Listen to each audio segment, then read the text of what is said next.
Et puis, on peut écrire en français les noms propres tels que les noms de personnes et de lieux. Ça veut dire quoi?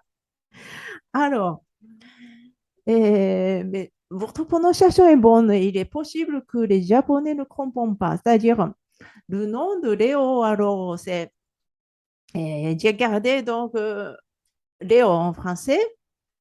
Et on peut écrire donc en français. Mais et puis, bah, par contre, il y a la manière japonaise qui fait le son Léo. Mais comme le nom propre, donc c'est-à-dire soit le nom de personne, soit de lieu, tout ça, alors on peut garder. Mais dès que les Japonais alors qui entendent votre prononciation, des fois c'est trop bon, donc il y a des risques de ne pas être compris. Bon, par exemple, Léo, ça va, mais les autres, je vais montrer exemple tout à l'heure.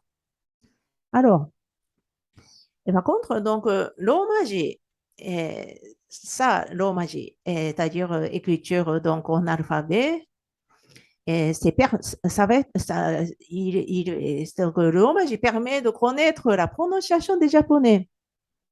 Donc, euh, ça, je vais montrer aussi. Donc, alors, si vous, bon, vous pouvez garder donc pour écrire, et c'est les Japonais comment ils prononcent alors vous allez comprendre aussi, c'est-à-dire par exemple les noms de pays.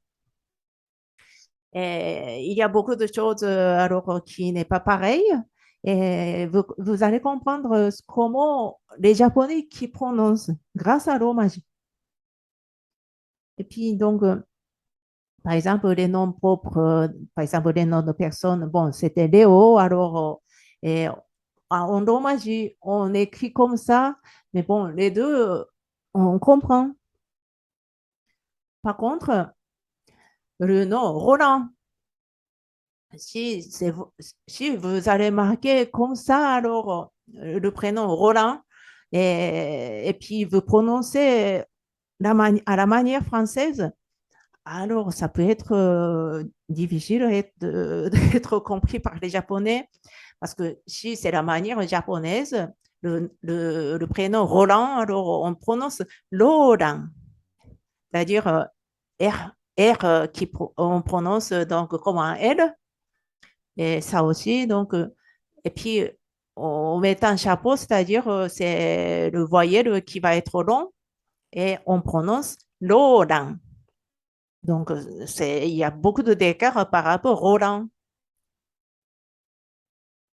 C'est-à-dire, au niveau du tennis, Roland Garros, alors si vous allez écrire comme ça, et puis alors vous prononcez à la manière française, bah, alors c'est pour les Japonais, la plupart des Japonais qui ne comprennent pas.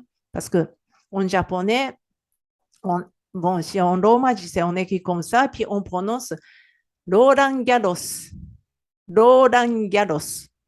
Alors, ça ne dit rien du tout par rapport au français. Donc, euh, bon, au début, c'est normal que alors c'est difficile à savoir par rapport à l'écriture. Et en romaji, des fois, c'est embêtant. Mais pour savoir, déjà pour être compris par les Japonais, et puis pour savoir donc la prononciation japonaise, alors c'est pas mal de savoir quand même comment on écrit en romaji.